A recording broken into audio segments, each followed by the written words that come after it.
우선 이 집에 하나 떼놓고. 아까 목사님께서는 에덴이 어디 있을까 이렇게 서로 말씀 나누셨는데 지금 알고 계신 거는 에덴이 어디 있는 것 같습니까? 이란이 아니라 이라크 어디? 네.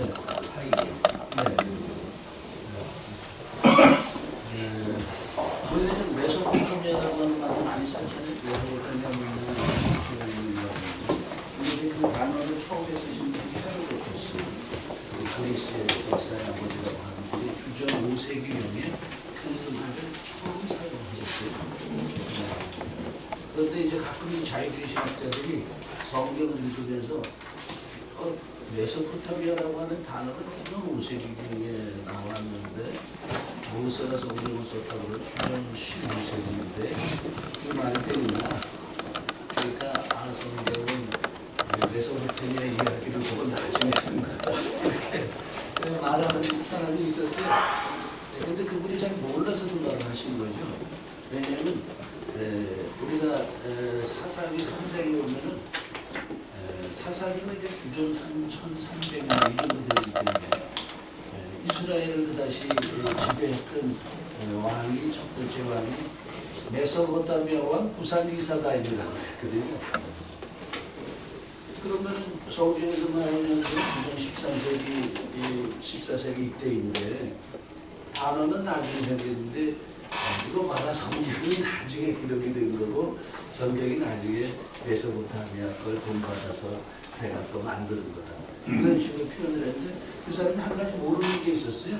그게 왜냐면은 성경 히브리 원문에는 메소포타미아라고 안 써 있어요. 히브리 원문에는 아람 나하라임이라고 써 있어요. 그런데 이거를 그리스어로 번역을 할 때 그 최초의 번역본은 우리가 아는 것과 같이 주전 3세기에서 2세기에 알렉산드리아에서 이루어졌잖아요. 그래서 70인역 번역 성경이 그때 처음 만들어졌는데 히브리어를 그리스인들이 사용하는 언어로 번역을 해야 되니까 아람 나하라임이라고 하는 그 히브리 말을 번역을 하면은 우리는 이제 나하라임은 히브리어로 강들이라고 하는 의미거든요. 그리고 아람은 그 당시에 이제 아람 지역을 말하는 거고. 그러니까 이걸 그리스어로 번역할 때 메소포타미아라고 번역을 한 거예요. 왜냐하면은 포타미아가 강들이라고 하는 말이거든요. 그리고 메소는 비티무인이고 그래서 강들 사이의 땅이라고 하는 그런 의미예요. 그러니까 히브리어에서도 나하라임이 강들이거든요. 그래서 그렇게 번역을 한 거거든요. 그런데 메소포타미아가 굉장히 넓은 지역이잖아요. 우리가 메소포타미아를 지도에서 보면은 여기 유프라티스 강과 티그리스 강 사이의 땅이 메소포타미아거든요. 그런데 성경은 아주 구체적으로 표현을 했어요. 그때 구산리사다임이 아람 나하라임에 있었다. 이 큰 메소포타미아 중에서도 어디냐? 아람 사람들이 살고 있는 메소포타미아다. 그 지역이 하란을 중심한 이 메소포타미아 북부 지역을 말하는 거였어요. 그러니까 이게 번역이 메소포타미아로 된 것은 나중에 주전 3세기에 그리스 사람들 알아듣게 쓴 거지 그게 히브리의 원어는 아닌 거예요. 그래서 그런 지식이 없는 상태에서 이제 성경을 막 이렇게 비판하고 왜곡시키는 일들이 있었던 거죠. 자, 이 에덴 동산이 지금 우리 목사님 말씀하신 대로 이라크의 남부에 있었다고 많이들 생각을 하고 지금까지도 그렇게 생각하고 관광도 거기 많이 가고 있어요. 제가 이 지역을 수없이 많이 다녔거든요. 한 30여 년 동안 이 나일강 최남단 아수안 댐 있는 데서부터 올라오면서 룩소로 그리고 아마르나도 제가 갔어요. 아마르나 이렇게 거쳐서 시나이 반도를 해가지고 요르단, 이스라엘 뭐 이렇게 쭉 시리아 요즘 그 IS 전쟁 때문에 시리아가 굉장히 내란 때문에 어려운데, 시리아가 굉장히 아름다웠다니요. 정말 저는 시리아를 돌면서, 야, 이 세계 고대 강대국들이 이 땅을 탐내지 않으면 이상했겠다. 그 광활한 평야에 그냥 초원에 강들이 흐르고 너무 비옥한 곳이에요. 이게 우리가 고대에서 이 시리아를 중심한 지역을 레반트 지역이라고 특별한 이름을 붙였고, 그곳은 레반트는 해가 뜨는 곳이다, 이렇게 이제 생각을 한 거죠. 그래서 이 레반트 지역을 중심으로 해서 넓게는 가나안 지역까지 포함되는 이 지역을 이제 레반트라고 표현을 했댔어요. 동쪽이다 말이죠. 그래서 우리가 에덴 동산을 얘기할 때도 에덴이 동방의 에덴이다, 이렇게 성경에 표현이 되고 있잖아요. 에덴은 동방, 그 당시 사람들이 생각했던 해가 뜨는 동쪽의 땅에 있었던 거죠. 그런데 이제 코르나라고 하는 곳인데요, 이 목사님이 말씀한 그 지역이 어디냐면 여기에요. 이게 이라크거든요. 제가 이 지역을 돌면서 여기를 올라가는데, 이 아랍수로거든요. 여기가요. 유프라테스강과 티그리스가 합류해가지고 이제 강이 돼서 페르시아만을 들었는데, 여기 배들이 보니까 유럽 사람들이 그 배에 많이 탔더라고요. 어디로 여행을 하냐면 여기를 돌아가지고 쿠르나로 가는 거예요.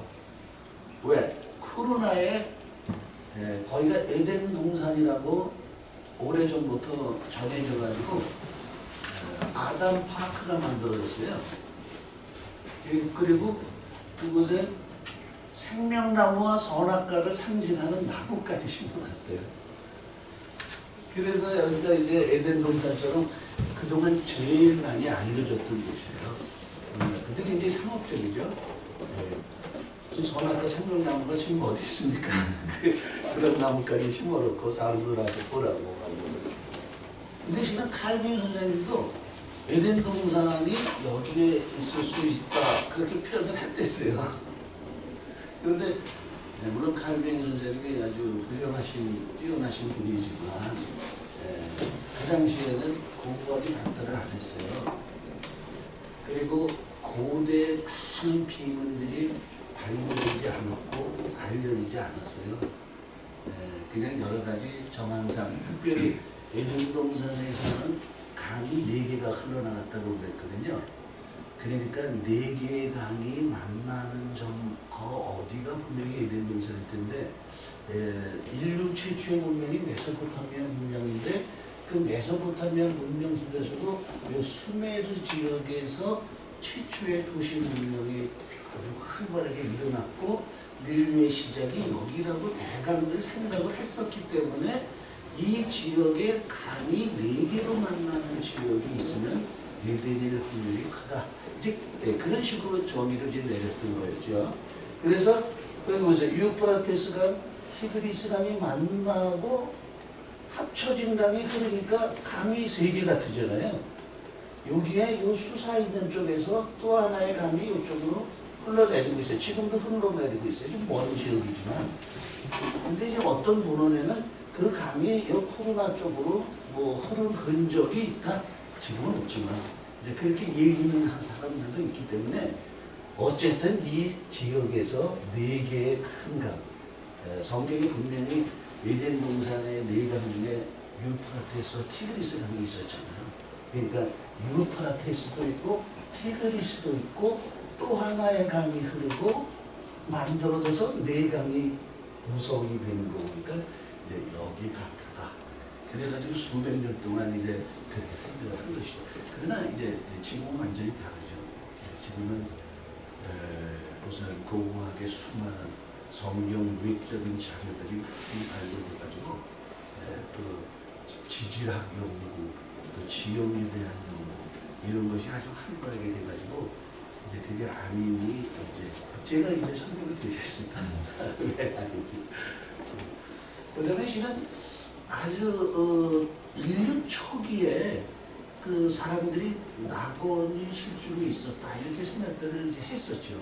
그래서 그것이 메소포타미아 문명에도 나오고 이집트 고대 문명 벽화에도 그 낙원의 그림이 나오거든요. 그런데 그 최초로 등장하는 낙원의 도시는 어디였냐면요. 여기 에디드라고 있잖아요. 이 도시가 최초의 낙원이 있었을 가능성이 있는 것으로 그거는 우리가 이름을 세웠어요. 왜냐하면은 이 수메르 지역의 문명에 대해서 그 기록이 된 웰드 프리즘이라고 하는 비문이 있어요. 그런데 그 비문이 옥스퍼드 대학 박물관에 그 발견이 되고 있거든요. 제가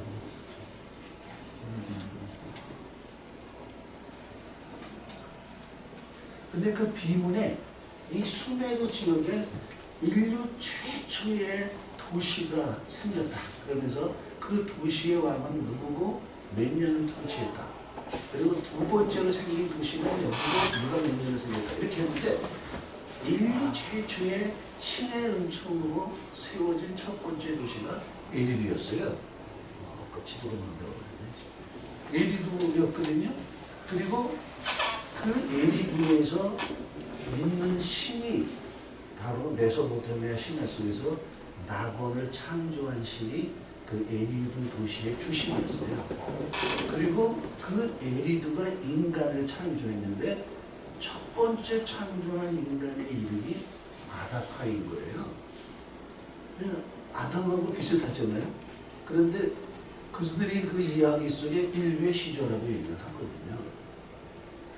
그리고 그 아다파가 하늘의 신의 부름을 받아가지고 위로 올라갔다가 신이 주는 생명의 양식을 거절하는 바람에 영생을 상실하고, 그 영생의 양식인데 영생을 상실하고 인류 사회에 죄와 병을 죽음을 가지고 내려왔다 하는 것이 이제 메소포타미아 아다파 신화에 보면 그 내용이 담겨 있어요.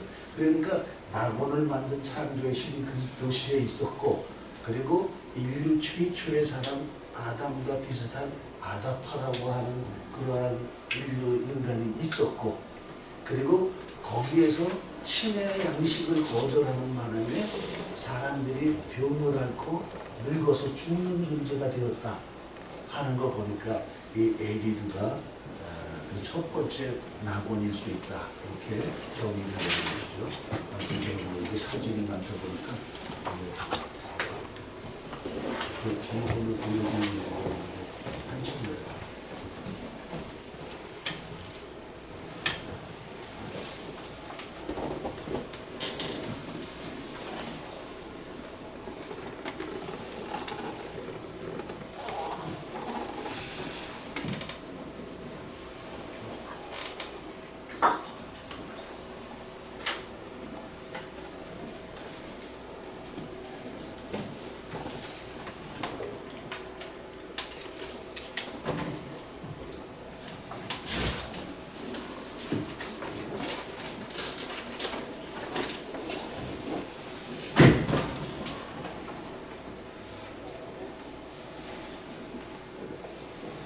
그 다음에 우리가 이제 그 이집트 사진 나오면 다시 좀 보여드릴게요. 그러면 교재를 한번 펴보시죠. 그 얘기를 제가 이 앞에다가 썼던 거예요. 앞에 이제 서문은 그냥 읽어보시면 되겠고, 제2장 31페이지로 들어가시면은 에덴은 정말 있었을까 하는 거에 있어서 그러면은 옛날 인류 초기의 사람들은 그 에덴과 같은 낙원의 이미지를 어떻게 가지고 있었나 한번 먼저 보자 하는 것이었어요. 그래서 제가 그 다음 페이지에 32페이지에 그 에아신, 낙원을 창조한 에아신의 신전, 그 당시 사람들이 그 에아신을 믿기 위해서 이렇게 신전했는데 그 그림에 대해서는 일단 제가 넘어가면서 설명을 더 드리겠습니다. 그리고 그 옆 페이지에 보면은 33페이지에 그림이 우르난시의 비문, 주전 24세기 전반 그렇게 되어 있는데 이 비문에 보면은요 또 다른 낙원의 장소가 나와요. 그것이 어디냐면 바레인이에요. 33쪽 맨 윗줄에 보면 또한 바레인이 고대로부터 전해진 일문이었다고 말해진다. 그래서 이제 많은 학자들의 연구를 통해서 그것이 이제 발표가 됐는데요. 비문의 아랫단에 의자에 앉아서 무엇을 들고 있는 사람이 우르난시의 왕인 거예요. 그런데 그 왕 앞에 문자가 새겨져 있는데 그 문자를 해독하면은 딜문의 배로 목재를 실어왔다는 그러한 내용이 거기에 쓰여 있는 거예요. 그래서 딜문이라고 하는 장소가 실제적으로 있었던 것을 이 비문이 얘기를 해주는 거거든요. 그럼 딜문이 뭐냐면은 낙원을 말하는 용어인 거예요, 수메르어로. 그래서 딜문이 그 당시 사람들이 실제로 어디라고 생각을 했구나. 그래서 그 장소를 추적해 가니까 바로 바레인이 딜문인 것으로 나타난 거예요. 그런데 여러분 그 다음 페이지를 열어보시면 35페이지에 보시면 35페이지에 넷째 줄에 바레인이라는 이름도 아랍어로 무게의 물이다는 뜻이다 그랬어요. 그래서 바르는 물이라는 단어고 아이는 숫자 2를 의미하는 것이거든요. 그래서 바레인은 2개의 물이다 이런 의미예요. 그게 무슨 말이냐면 그 안에 사진이 있지만 이게 바레인 섬을 제가 이제 공중에서 촬영하는 것인데 그 섬에 바다가 있고 그 바다 가운데 이렇게 육지 같은 것들이 나타나 있잖아요. 이게 뭐냐면은 바다 밑에서 지하수가 터져서 많은 지하수가 올라오는 거예요. 그러니까 바다의 염수와 지하수, 담수 이 2개의 물이 만나는 것이 바레인인 거예요. 그런데 이것이 왜 낙원이 되냐면요. 실은 메소포타미아의 창조의 신화에 보면은 최초의 신들이 어디에서 탄생이 되냐면요. 염수와 담수가 만나는 곳에서 신들이 나타나는 거예요. 거기에서 우주의 산이 생기고. 그러니까 바로 그 지역이 바레인인 거예요. 그리고 이 바레인은 우리가 지도를 놓고 보면요. 잠깐만요. 지도 이것도 나지만 그 비문이 나오면 다시 해주는 거예요. 굉장히 많아가지고.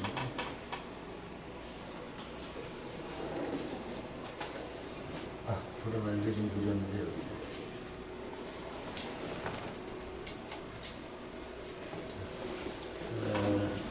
여기 이게 이제 사각면체의 비문이고 명확하게 글씨가 새겨져 있어요.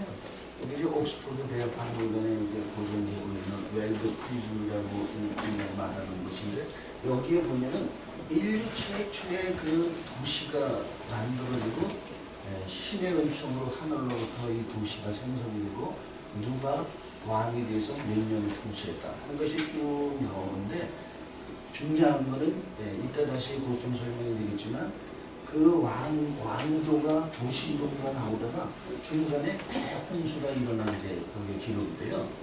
그래서 이 대홍수의 기간을 두고 그 전반부 도시들과 후반부 도시들이 나눠지는 거예요. 그리고 이 왕들이 통치한 그 연대가 써 있는데 이 홍수 이전의 왕들이 통치한 연대는 몇만 년이에요. 예를 들면 뭐 2만 년을 통치하고 2만 5천 년을 통치하고 그랬는데 홍수 이후의 세대의 왕들은 통치 연대가 뭐 몇백 년 이런 식으로 뚝 떨어지는 거예요. 처음에 이거 비문을 발견하는 학자들은 그 뒤에 사람이 몇만 년을 통치해. 그러니까 역시 이것도 하나의 신화의 얘기 같은 것이다. 이렇게 생각을 했는데 어떤 분이 이것을 세밀하게 조사를 하다가 이분이 수학적인 머리가 좋으셨는지 그 숫자의 공통성을 발견을 했어요. 그래서 그거를 분석을 해보니까 이 홍수 이전에 있는 왕들의 통치 연대는 60진법으로 써 있었던 거예요. 10진법이 아니고. 그러니까 우리가 이 고대 세계를 연구할 때 주의해야 될 점이 하나가 뭐냐면은 지금 우리가 가지고 있는 개념과 수를 가지고 또는 지금 우리가 살고 있는 이 지형의 형태를 가지고 5,000년, 7,000년 전의 지형을 생각하거나 개념이 똑같다고 생각하거나 그러면 안 되는 거죠. 거기서 이제 많은 실수들이 일어나는 거죠. 그 시대 그 사람들이 쓰던 언어의 개념이 무엇인가를 먼저 찾아야 되고 그때는 어떠한 지형의 변화가 있었나 하는 것을 조사를 하고 이제 이렇게 해야지 에덴으로 바로 정확하게 들어갈 수가 있는 거예요. 그래서 이게 이제 처음에는 이건 뭐 그런 거 아닌가 보다 그랬는데 60진법으로 딱 하니까 그 모든 계산들이 딱딱딱딱 떨어지는 거예요. 그런데 그 숫자를 60진법으로 바꾸니까 대개 몇 년이 나오냐면요. 800년을 통치했다. 700년을 통치했다. 900년, 1000년을 통치했다. 이런 형태가 되는 거예요. 그러면 성경 이야기하고 어떻게 돼요? 우리 목사님들 인류 초기에 우리 성경은 아주 정확하게 아담이 살던 나이 930세, 무드셀라가 살던 나이 969세, 노아가 살던 나이 960세 이 정확하게 썼잖아요. 그래서 홍수 이전에는 다 900, 800, 700 이렇게 살으셨잖아요. 누구도 그 얘기를 믿지 않았죠. 성경도 역시 신화적인 내용인가 봐. 그랬는데 실제로 이 비문 속에 있는 왕들이 그리고 이 왕들 중에서 어떤 왕은 실제로 다른 비문들 속에서 역사적인 실존했던 왕의 이름은 등장을 다 하거든요. 그러니까 이 연대가 성경하고 거의 일치가 돼버려요. 정확지는 않아도. 그리고 이 홍수가 끝난 다음 세대의 왕들은 그건 몇백 년이에요. 그러니까 그거는 이제 십진법으로 변화돼서 사용된 홍수 이전과 이후의 세대는 완전히 달라진 그 모습을 우리에게 설명해주는 그런 중요한 비문들은 이 비문에 이제 아까 말씀드린 대로 에리드라고 하는 도시가 첫 번째 도시로 나왔다. 그 신이 낙원을 창조한 신이었다. 근데 낙원을 창조한 가정도 보면요. 너무나 성경으로 유사하거든요. 이 신의 이름이 에아인데요. 에아라고 하는 말을 수메르어로 풀어보면 물의 아버지가 되는 거예요. 물의 신. 아버지는 조상 신을 이제 상징하니까 같이요. 물의 신이 되는 거거든요. 그리고 또 물의 집도 되고요. 우리가 영어 단어가 한 단어가 몇 가지 의미를 비슷한 의미들을 가지고 있는 것처럼 이 초기 수메르어도 한 단어에 비슷한 여러 개가 있었던 거예요. 그래서 그 단어는 물의 신전, 물의 집도 될 수 있고 물의 아버지도 될 수 있는 거거든요. 물의 조상인 거예요. 그리고 그분의 집이 어디냐면은 땅속 지하수예요. 그래서 이분은 낙원을 창조한 신이면서 지게의 신이면서 담수의 신이에요. 지하수의 신. 그래서 이분이 땅속 깊은 곳에 있는데 얘기 돌아가는 대로 하죠. 이제 내지 말고 돌아가다 다시 돌아오고 그렇게 하겠습니다. 얘기가 나온 거를 연결해서 하기 위해서. 근데 이 에아신은 너무 중요하고 재미있는 거예요. 우리가 아담과 하와가 실존하셨고 에덴이 실존하셨고 에덴이 실제로 있었고 우리는 그걸 믿어요. 그리고 실제로 있었다면 그 이야기는 아담의 후손들에게 전해져야만 되는 거예요. 그렇지 않겠어요? 전해지면은 그 전해진 내용은 그런 인류 초기에 어디엔가 근적으로 남아 있어야만 되는 거예요. 남아 있지 않으면 성경 얘기는 그야말로 꾸며낸 얘기가 됩니다. 그런데 남아 있는 거예요. 너무나 많이. 그리고 너무나 정확하고 비슷하게 많이 남아 있게 되는 거예요. 왜냐면요, 여러분 에덴 동산 얘기로 들어가면은 하나님이 에덴 동산을 우리에게 알려주시는 자연의 조건들, 지리적 모습들이 많이 있어요. 그런데 아주 심플하게 거기 설명된 것은 에덴에서 물이 땅에서 솟아올라 강처럼 흐르다가 에덴 동산을 다 적셨다. 그 다음에 거기서부터 그 강 물줄기가 4개로 나누어졌다. 여기에는 상당한 것을 우리에게 시사를 해주고 있어요. 우리가 조금 이따 다시 깊이 들어가겠지만, 그래 에덴의 시작은 물이 땅속에서 솟아오른 것부터 시작을 해요. 창세기 2장, 꼭 에덴이 나오기 직전의 성경을 보면요, 하나님이 1장에서 천지 창조를 하셨어요. 그러나 아직 사람이 없어서 땅에는 식물이 나지 아니하였고 하나님이 하늘에서 비를 내리지 아니하였더라. 이게 먼저 서술되어 있는 거예요. 하나님이 아직 비를 내리지 않았어요. 그리고 에덴 동산을 만드시고 거기에 비로소 인간을 창조하신 거죠. 그러면 하늘에서 비가 내리지 않았는데 에덴 동산의 물은 어디에서 나오냐?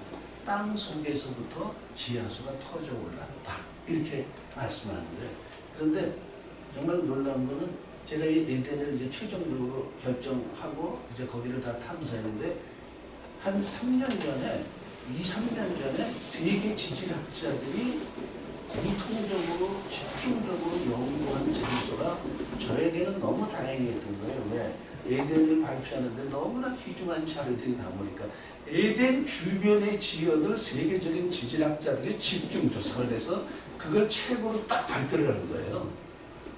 제가 너무 놀랐어요. 그래서 이따 지도도 제가 보여드릴 거예요. 거기에 보면 제가 정해놓은 에덴의 땅 중앙 부분에 화산의 흔적들이 남아있는 거예요. 그래서 이 화산의 재를 통해서 또 용암을 통해서 이루어진 화성암과 화산암이 그 중앙 부분에 묻혀 있어요.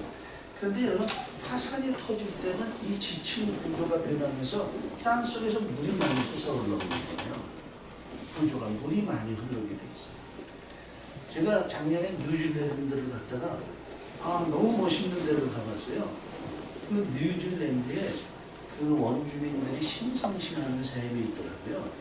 그 샘에 가보니까 물이 땅 속에서 그저 샘의 크기가요 한 요 정도밖에 안 돼요. 제가 볼 때 요 정도밖에 안 되는데 거기서부터 물이 솟아오르는데 하루에 거기서 나오는 물이요 올림픽 수영장 2개를 채우는 물이 거기서 나오는 거예요. 이게 뉴질랜드가 존재할 때부터 지금까지 계속 나오는 거예요. 그래가지고 그 물이 흐르면서 대호수를 만들어요. 그리고 바다로 들어가요. 요만한 데서 나오는 거예요. 정말 놀라워요. 제가 사진을 뒤에다가 실었어요. 나중에 한번 보세요. 그런데 그 지역이 이 물이 어디서 어떻게 나오는가를 학자들이 조사해 보니까 그 지역이 화산 활동이 많았던 지역이에요. 그래서 이게 화산 활동이 일어나면서 지층 구조가 물이 많이 흐르는.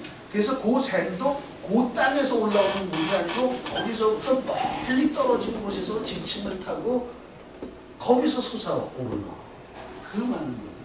근데 에덴의 그 중심부에 보니까 그 지층 구조가 그렇게 됐어요. 그래서는 에덴의 물은 땅에서 지하수샘이 올라와서 그 물이 강처럼 흘렀다고 그랬어요. 근데 에아신이 뭐예요? 지하수의 신이고 지하 깊은 그 지하수의 방이 그 사람의 집인 거예요.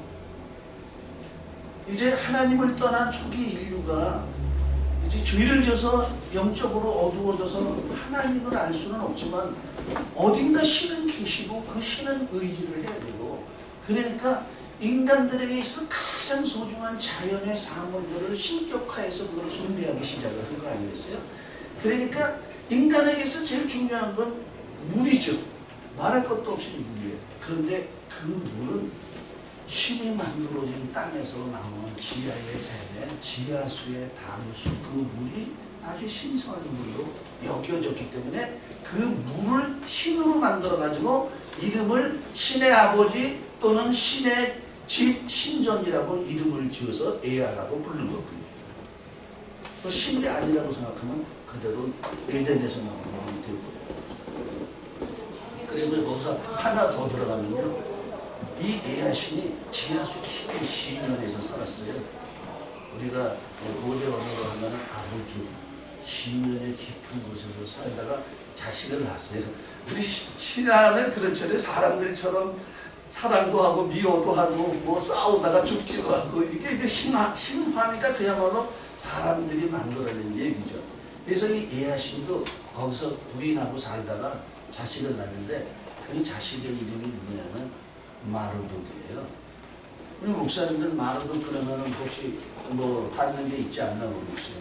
바벨론 신이 마르독 신이었잖아요. 마르독이라고 그러고 마르독이라고 하고 우리가 얘기를 하지, 발음에는 조금씩 더 차이가 있습니다. 그 마르독 신이 바벨론 최고의 영화를 누리던 그 시대에 바벨론의 주신이 된 거예요. 그래서 그 마르독 신의 신수, 그러니까 신을 상징하는 짐승이 용인 거예요. 용인 거예요. 그러면 보세요. 이게 다 연결이 되잖아요. 그 아버지 에아는 물의 신이고 땅속 깊은 지하수의 시면에서 사는 분이에요. 그래서 그가 낳은 아들이 말뚝인데 그 말뚝이 용인 거예요. 우리도 다 그런 생각을 가지고 있죠. 용은 어디서 살아요? 물속에 살아요. 그래서 우리 경주에 가면은 분황사 석탑 앞에 있는 우물 속에 용이 3마리가 산다고 했나? 우리 신라시대 때부터 전설이. 그래가지고 그 사찰을 지켜주고 그 탑을 보호해준다. 이렇게 했죠. 우리 박혁거스 신라의 그 시조는 어디에서 태어나셨나요? 알. 닭장의 알일까요? 그 알은 우물 옆에 있는 알이에요. 우물 옆에 있는 알에서 태어나는 그냥 알이 아니고, 그럼 우물 옆에 알은 무슨 알인가? 우리 민속 신앙에 보면요, 용알뜰이라고 하는 그 신앙이 있어요. 그게 뭐냐면요, 지금 우리 민속 신앙에도 우물을 숭배하는 신앙이 있었죠. 우리 옛날에 할머니들이 아침 일찍 일어나서 그릇에다가 물 떠놓고 그 물 앞에서 두 손 빌면서 기도를 했잖아요. 그 차가운 지하수의 그 우물의 그 물이 신적인 교염이 있다고 믿고 있었던 게 실은 이게 다 메소부터 내려온 거예요. 그런데 그 용알뜨기 신앙이라는 건 특별히 뭐냐면요, 정월 초하나 그렇게 되는 것 같아요. 그때 제일 먼저 일어나서 우물에 가서 다른 사람들이 아직 뜨지 않은 그 우물에 가서 물을 뜨면은 용의 알을 건질 수 있다는 거예요. 그러면은 임신을 하면은 왕 같은 아이들을 태어날 수 있대, 나게 할 수 있다는 그 믿음이 용알뜨기 신앙이 있었던 거예요. 박혁거스는 우물 옆에 알에서 태어났고, 지금 경주에 가면 나정이라고 하는 바로 그 우물이 있는 거죠. 발굴을 해서. 이게 보면은 그 메소포타미아에서부터 오랜 시간 동안 이것이 점차 인류로 퍼져나간, 그야말로 성경은 아담에서 모든 인류가 시작됐다고 했으니까 그 다음 세계가 가지고 있던 모든 이야기는 세계적으로 퍼져나가고, 그것은 이제 시대와 지역과 환경에 따라서 조금씩 변하기는 했지만 그 중심 주제는 같을 수 있다 하는 것을 말했습니다. 그래서 이제 말구식이 용의 신이라는 거고, 그 용의 신이 점점 이제 아시아로 들어가서 실은 중국이 용으로 처음 시작한 나라가 절대 아니고 그 용은 저쪽에서부터 온 것이다 하는 것을 우리가 분명하게 얘기를 할 수가 있어요. 자, 그럼 우리 다시 앞으로 이제 들어가겠습니다.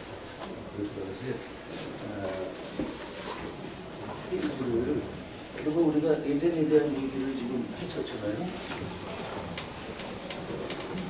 그래서 이제 바레인이 그러한 망원이었다는 게, 지금 바레인을 말이죠.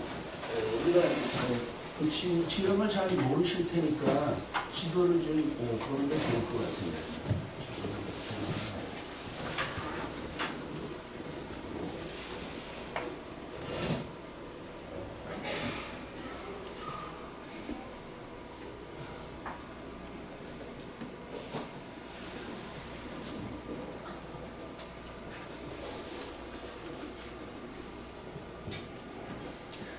이제 여기 메소포타미아가 이렇게 있고, 이제 수메르가 메소포타미아 문명의 꽃을 피웠잖아요. 그런데 이제 페르시아만을 타고, 지도가 이제 끊어져버렸네요. 이 페르시아만을 타고 이제 무역이 이루어지거든요. 그래서 그 무역이 이쪽으로 해서 사우디아라비아 쪽으로도 흐르고, 그 다음에 인도 쪽으로도 들어가거든요. 그래서 이제 인더스 강이 흐르는 그 지역에 인도의 고대 문명 발성이 메소포타미아 문명의 연결선상에 있는 게 거의 확실하거든요. 그래서 그 인도의 그 고대 문자들과 이런 걸 연구하신 분의 글을 보니까 인더스 강 주변도 에김이라고 불렀어요.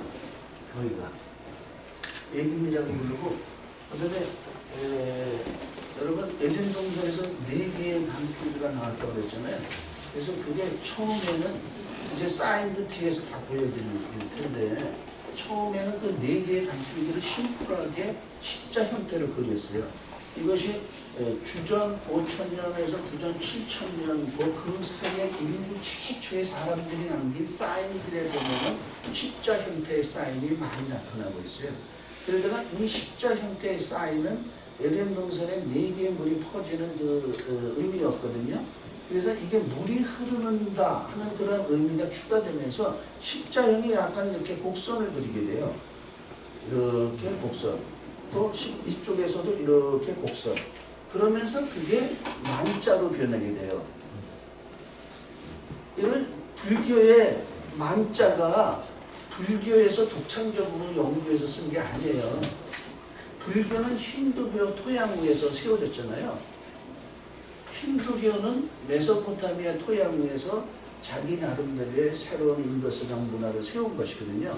그래서 그거는 아주 그냥 확실하게 학문적으로 비문적으로 다 나와 있고, 제가 인도의 뉴델리 국립박물관에 가서 그 인도 최초의 고대 문명의 물건들을 조사하고 봤는데, 그 인도 최초의 그 문자, 상형 문자들이 이렇게 새겨진 게 나오는데 수메르 문자하고 거의 비슷해요. 거의 똑같아요. 그리고 거기에 나타나는 문양도 우리 메소포타미아의 그 영웅 존재들, 영웅들이 하늘 황소나 사자와 싸우는 그 조각들, 이런 게 고대의 인도 고대 문명에 나와 있어요. 그러면서 글자 형태도 거의 유사한 형태로 나와 있거든요. 그래서 그들이 가져갔는데 그것이 십자 형태가 여러분 교재 283쪽으로 있어요. 제가 말이 흐르는 대로 가면서 진행을 하겠습니다. 281쪽으로 먼저 들어가시면은 주전 5,000년에서 주전 3,000년에 사용되는 십자 형태의 그 인장을 볼 수가 있어요. 그런데요, 제가 부원에서 말씀을 드리면은 그림 78에 보면 가운데 십자 형태가 있잖아요. 그리고 그 옆에 있는 삼각형의 사인이 있는데요. 이건 제가 연구를 해보니까 산을 의미하는 그 사인인데요. 고대 수메르어에서 삼각형이 산으로 상형 문자가 돼요. 우리들도 그렇잖아요. 이렇게 산은 되게 삼각형 이렇게 그리잖아요.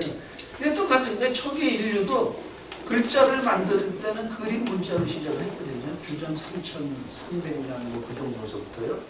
근데 그림 문자라고 하는 거는 이렇게 그렸을 때 누구나 그래 그거 알아, 그래 그거 똑같아, 이렇게 개념이 다 통할 때 그게 문자가 되는 거잖아요.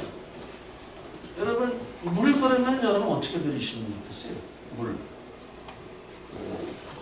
흐르는 것처럼 이렇게 그리는데 물결처럼. 맞아요. 초기 인류가 그렇게 그렸어요.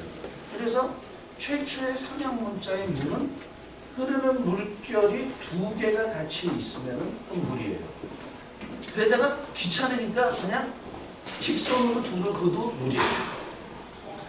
그러니까 여러 사람들이 편리한 대로 쓰는 거죠. 어떤 때는 물이 하나 아래는 끊어져서 그리고 위는 직선으로 그리고, 2개만 그리는 게 아니라 물이 많이 흘러가면 3개도 그리고, 그게 4개도 되고. 그러니까 처음부터 우리가 무슨 수학 공식처럼 딱 떨어져서 만든 게 아니고 보편적으로 그래 그거 맞아, 그거 물이구나, 그거 산이구나. 소를 그리면은 거의 삼각형 비슷한 거 그려놓고 뿔 2개만 그려놓으면 그게 소가 안 되는 거예요. 여러분 그 사진이 어디에 있냐면요,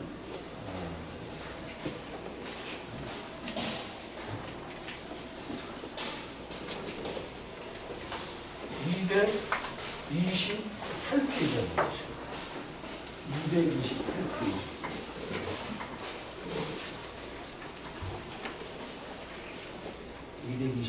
보시면은 거기 수메르 초기 상형 문자 토벌이 나오죠. 제가 요거는 대단한 그 수메르 학자들 100년 전서부터 그거 연구하고 집대성한 그 책들을 다 구입을 해가지고 그 중에서 우리 이 책을 활용할 수 있는 내용들만 선별을 해가지고 거기에 제가 도표로 만들어 놓은 거예요. 그 1 보면 산 나왔잖아요. 산도 삼각형인데 삼각형의 모습도 2개 나타나 있죠. 그리고 또 하나 곡선으로 나타난 거 산봉우리 그렇잖아요.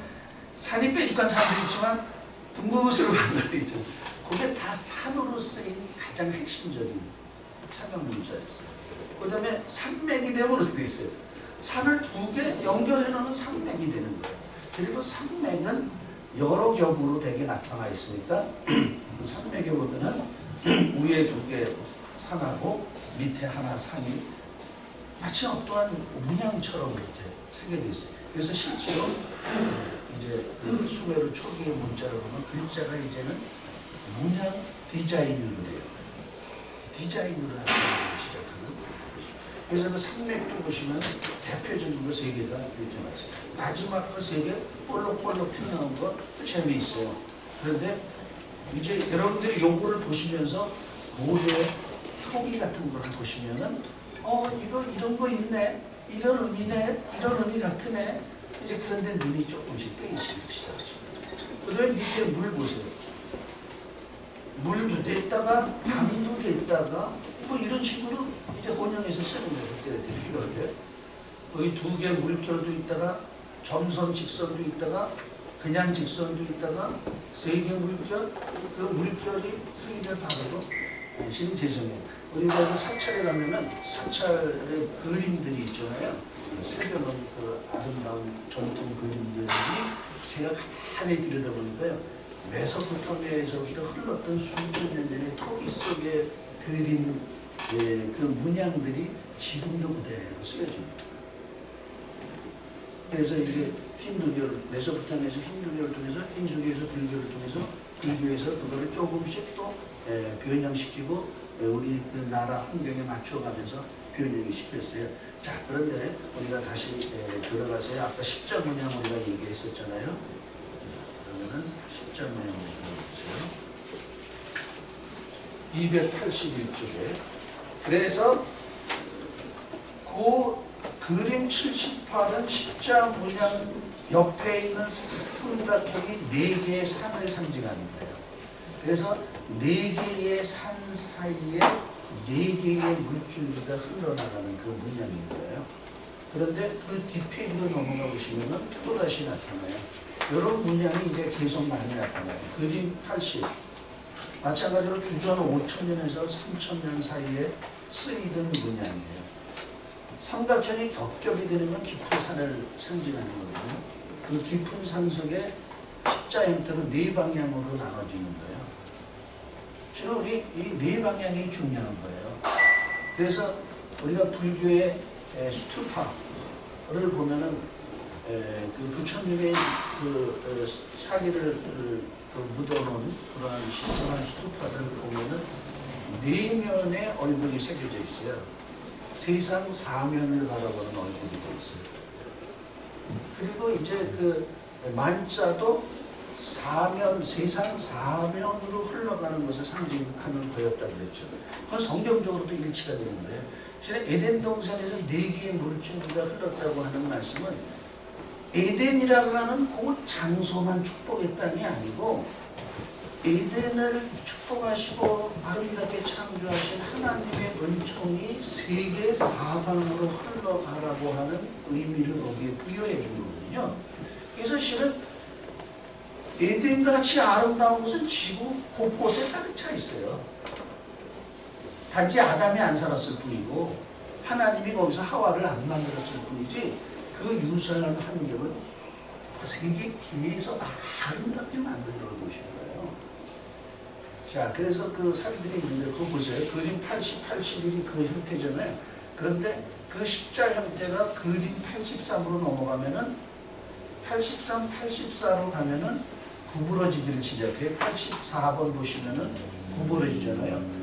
요거는 제가 한 말이 아니고 고대 수메르의 아주 전문적인 학자가 아주 그 샘플이 되시는 그 학자가 연구를 하고 그 학자가 수메르만이 아니라 인도, 산스크리트어와 그리고 고대 하라파의 문명을 정통하신 분이 그거를 써놓은 거를 제가 여기에서 인용을 하는 거예요.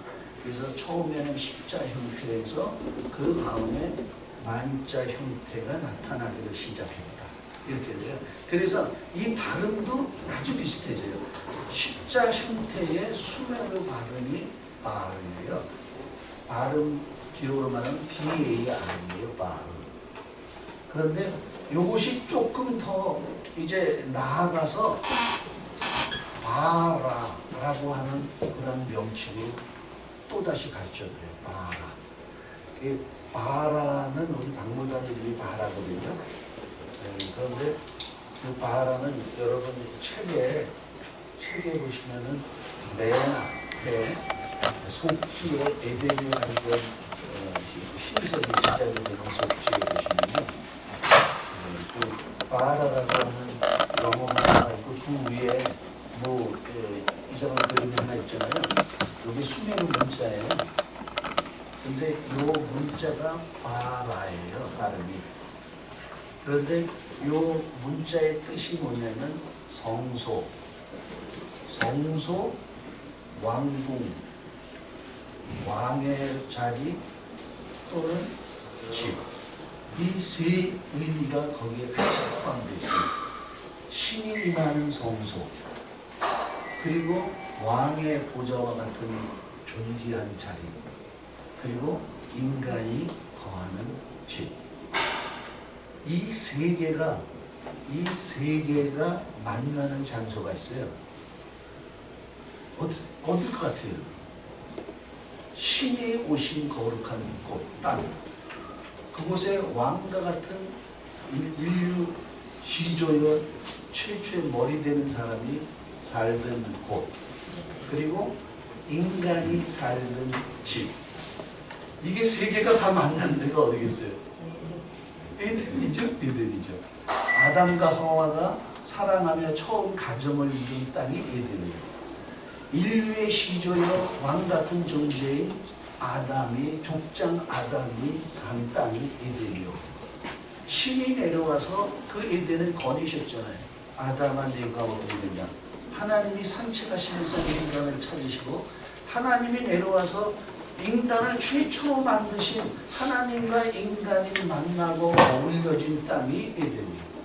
그러니까 이 세 가지 의미가 그대로 다 들어가 있는 곳이 이곳이에요. 그러면 이게 바라예요. 이거 뭘까?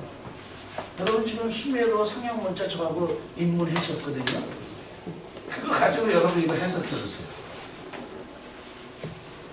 하나만 제가 안 가르쳐 드렸네요. 우리 수메르 인물 사진에 보면은 거기 박스가 나와요. 박스가 나오면은 이거는 인서클드, 구별된 특별한 지역.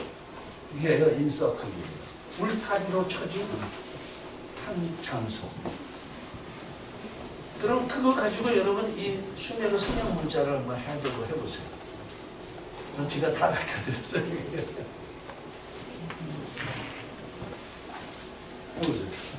삼각형이 있고 십자 형태가 있고, 근데 십자 형태는요 이렇게 다르게 십자 형태도 쓰고, 그냥 그것이 그림으로 그릴 때 옆으로 돌아가면은 X자가 돼요. 그게 십자와 X자가 같이 혼용돼서 사용이 됐어요. 그리고 특별히 이렇게 십자가 있다가 여기 다 읽어보세요. 촘촘히 읽어보면 제 얘기가 여기 다 들어가 있어요. 그래서 인류 초기 토기에 십자 문양을 새겨놓은 토기들이 초기 토기에 나와요. 그러다가 그 십자 문양이 약간 돌아가면서 사각형 안에 똑바로 서 있으면 십자고, 그림이 옆으로 들어가면 X자가 됩니다. 그 X자가 되면은 4개의 산을 만드는 거예요. 4개의 산을 만들면 가운데 십자 형태가 나옵니다. 그런데 여기에서 우리의 이러한 해석을 뒷받침해 주는 게 여기 표현되어 있어요. 뭐겠어요? 여기 보세요. 지금 제가 설명 다 들었어요. 인서클드 스페셜 에어리아가 있어요. 그 안에 4개의 삼각형 산을 만들었어요. 그 삼각형을 만들면서 자연히 십자 형태가 만들어져요. 그 다음에 어떻게 됐어요? 4개의 강이 흐르는 거예요. 아까 강이 물결도 되고 직선도 된다고 했죠. 이 직선으로 표현된 물이 어디로 가요? 네 개의 강이 네 방향으로, 세계 사방향으로 흩어지고, 이게 수메르인들이 만든 문자예요. 그리고 이 문자가 발음이 바라예요. 바라.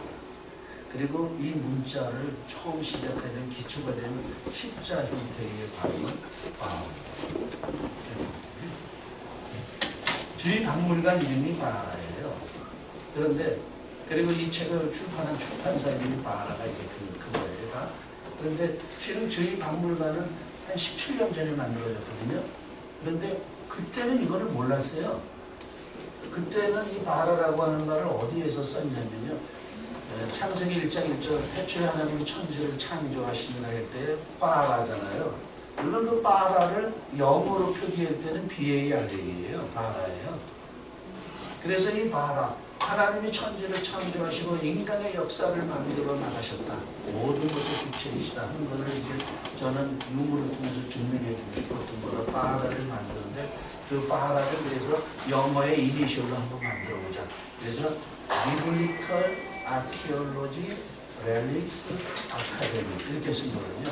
성경 고고학 유물 아카데미. 그래서 이니셜을 딱 하면 바라가 나오잖아요. 그랬는데 그 바라가 인류 최초의 문자의 에덴을 나타나는 그게 된 줄은 제가 몰랐어요. 제가 그거를 마지막으로 정리하면서 하나님 감사합니다. 이렇게 우둔한 자가 이런 것을 깨닫게 해줘서 감사합니다. 우리가 기도한 적이 있었습니다. 그 내용이 여러분 291페이지를 보시면은 291페이지에 거기 청동기 무덤에서 출토된 바레인의 박물관에 있는 거예요. 여러분 아까 바레인은 어디라고 그랬어요? 딜문 나곤이 있는 곳이라고 그랬잖아요. 그래서 이 나곤, 그래서 바레인에서도 나곤을 창조한 에아신을 숨기는 신전이 발굴이 됐어요. 그 나곤이기 때문에 사람들이 그런 생각했어요. 그래가지고 그 청동기 시대 때 많은 사람들이요 죽은 다음에 바레인에 맞춰서 다 묻혔어요. 왜? 죽으면 신들의 땅인 이 나곤에서 영생하고 싶어서. 그래서 그 바레인에 가면은 정말 그 수천 년 된 그 무덤들이 벌집처럼 모여있는. 그동안 이게 뭔지 몰랐는데 이러한 것들이 밝혀지면서 신을 사모하고 영혼을 사모하는 인간의 열망이 이러한 것을 만들었구나. 이건 제 얘기가 아니라 세계적인 학자들이 영국에서 발표한 내용이에요. 그런데 이제 제가 이런 것을 더 추가를 시킨 거예요. 그래서 바레인의 무덤은 내가 죽은 다음에 신의 세계로 들어가기를 열망하는 사람들의 그 유품들이 담겨있는 무덤이에요. 거기에 문양이 십자의 문양으로 들어간 거예요. 그 다음에 그 아래 문양을 보시면은 98번 문양을 보시면 신에게 드리는 봉헌물 용기예요. 신에게 제사를 드리는 요 그릇들이거든요. 그런데 이제 밑받침 하나에 위에 4개의 이렇게 잔이 담겨 있어요. 우리가 가야 시대의 물건들 또는 그 신라 경주 시대의 물건들 속에 이거하고 똑같지는 않지만 이 제기들, 신에게 드리는 용기들 속에 보면은 요거 유사한 것들이 있더라고요. 유사한 태양이 있는데 요 문양이 특별한 거예요. 요 그릇에 담는 건 신에게 드리는 거예요. 신에게 드리는 그릇의 문양은 신성한 문양이에요. 그 문양이 어떻게 됐나 보세요. 그림 98의 문양은 이제까지 우리가 설명드린 4개의 산과 그 가운데 보이는 십자의 문양이 있잖아요. 이게 신성한 문양으로 사용이 됩니다. 자, 그래서 다시 마지막으로 하나 더 하고 잠깐 휴식을 취하겠습니다. 우리 아까 하다가 말한 거. 그 앞에 넘어서 283페이지. 우리가 이 십자 문양이 결국은 물의 흐름을 상징하면서 만자 문양으로 변화됐다는 것이 그 위대한 학자의 설명이었고, 보세요. 이게 바로 이제 나중에 불교의 만자가 되는 거예요. 만자를 이걸 사용하게 되는 거예요. 그림 84를 보면 주전 4000년에서 주전 3200년 사이에서 도장으로 쓰던 문양이거든요. 그런데 요거하고 거의 똑같은 문양이요. 우리나라 백제 시대의 기와에 새겨져 있어요. 우리 교인들도요. 우리가 유물을 하니까 유물에 관심들이 커요. 그래가지고 그거는 제가 찾은 게 아니고 우리 교회 집사님이 애들 데리고 중앙박물관 가가지고 우리 경주 신라 시대 때 백제 시대 때 유물을 보는데 요 문양이 똑같이 나오는 거예요. 그런데 거기에 뭐라고 썼냐면 거기는 바람개비 문양이다 이렇게 썼대요. 바람개비. 그럼 어쨌든 뭐 지역마다 유사한 것들을 다시 창의적으로 만들 수도 있겠죠. 그러나 우리가 전체적인 흐름에서 보면은 이런 것이 퍼진 것을 알 수 있는데요. 제가 뉴질랜드에 갔더니 거기에 마오리족이라고 원주민들이 살잖아요. 그 원주민들이 쓰던 문양이 있더라고요. 그런데 그 문양이 굉장히 커요. 이 벽면 크게 이렇게 잡는 그 큰 문양인데 거기에 마오리족이 쓰는 신의 문양이 있어요. 그게 뭐냐면 소용돌이 문양이에요. 소용돌이 문양이 마오리집 앞에 많이 그려져 있어요. 그리고 자기들을 지키는 신이 그 소용돌이 문양으로 머리, 어깨, 무릎 이런 데 그냥 소용돌이 문양으로 달려 있어요. 그게 소용돌이 문양이 신성한 문양이에요. 물론 그 사람들이 이제 다른 의미를 가지고 있지만 그 소용돌이 문양도 여기서 설명할 거예요. 그런데 이 소용돌이 문양이 생기는 과정의 문양들이 있더라고요. 그런데 놀라웠게도 소용돌이 문양의 초기 문양이 이 문양이에요. 이 십자 형태에서 돌아가는 문양이 하나가 두 개가 되고 두 개가 세 개가 되면서 각도가 90도에서 180도 이러면서 360도를 하면서 마지막에 소용돌이 문양이 다 나옵니다. 그래서 이게 참 의미가 있는 그 문양이 신의 문양이에요. 그래서 자기들을 지켜주는 신들과 마을을 지키는 우리나라처럼 이렇게 기둥을 마을에 앞에 세워두는데 그 기둥에 소용돌이 문양을 다 만들어요. 자, 그래서 그 문양에 여러분 282페이지에 보시면은 물병, 은으로 만들어진 황금의 물병인데 그 황금 물병에 보면은 여러분 보세요. 위에 있잖아요. 산의 문양이에요. 이 각도가 센 거는 산이에요. 각도가 약하게 나가는 게 보이고요. 산의 문양이 있어요. 이 산의 문양은 옛날부터 신성한 그런 의미가 있어요. 왜? 에덴 동산이 산 속에 있었거든요. 이따가 설명을 드릴 거예요. 그래서 산은 에덴을 상징하는 문양으로 쓰였어요. 그 밑에 만자 문양이 곳곳에 있는 거예요. 그 산들 사이에서 세상을 향하여 흐르는 물이 이제 만자의 형태로 나타나고 그 옆에 그림 85를 보시면요. 이거는 주전 5000년의 톡이에요. 이건 손상되지 않았어요. 그림에서는 제가 잘랐지만 이게 지금 독일 베를린 박물관에 있는 정말 너무나 소중한 그 세계적인 보물인데 이게 주전 5000년대 톡인데 중심에 만자가 새겨져 있죠. 이게 이제 물이 사방으로 흐르는 사인이 있거든요. 왜? 그 옆에 물고기들이 빙빙빙빙 돌고 있죠. 이게 물이 흐르는 것을 상징하는 거예요. 그래서 그 물고기 옆에는 목이 긴, 목이 이렇게 길 수가 없어요. 목이 길고 날개가 아주 날렵하게 큰 새들이 물고기를 먹고 있는 거예요. 마치 우리 시냇가에 가면은 황새들이 날라와가지고 물속에 물고기 쫙 먹듯이 옛날 에덴의 땅도 그랬던 거예요. 네 개의 물줄기가 흐르는 그 에덴의 땅에서도 이러한 모습들이 그대로 살아있을 때 고대 세계예요.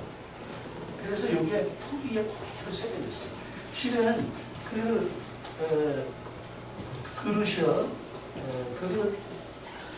가생이의 문자가 저기 그 도형이 있죠. 그 디자인이 된 거예요 벌써. 그 디자인이 여러분 실은 우리 오늘 불교 사찰에 가면 많이 나타나는 디자인이 하나예요. 그래서 계속 연결되는 디자인이 실은 이것도 물이라고 하는 상형 문자로 나중에 쓰였어요. 이 디자인. 이렇게 된 것이 물이라고 하는 문자를 썼어요. 그러니까 이것은 물로 가득 찬 그러한 세상, 그리고 물이 세상으로 네 개로 퍼져서 흘러나가는 그것을 아주 강조한. 제가 한 말씀 더 드리고 휴식하겠습니다. 에덴이라고 하는 말의 뜻이 뭐냐면요, 에덴이 아니고 에덴이라고 하는 단어가 뿌리를 둔 수메르어의 에딘이라고 하는 말은 물, 딘, 생명이에요. 생명의 물일 거예요. 에덴은 나무는 생명을 주는 물, 신이 준 그 담수의 물로 낙원이 만들어지고 모든 세계의 생명이 살아난다. 그것을 생각하는 것이다. 그래서 인간 통일의 속에 넣어서 생각한다는 것이다. 질문 있으면 하나만 갖고 휴식하겠습니다.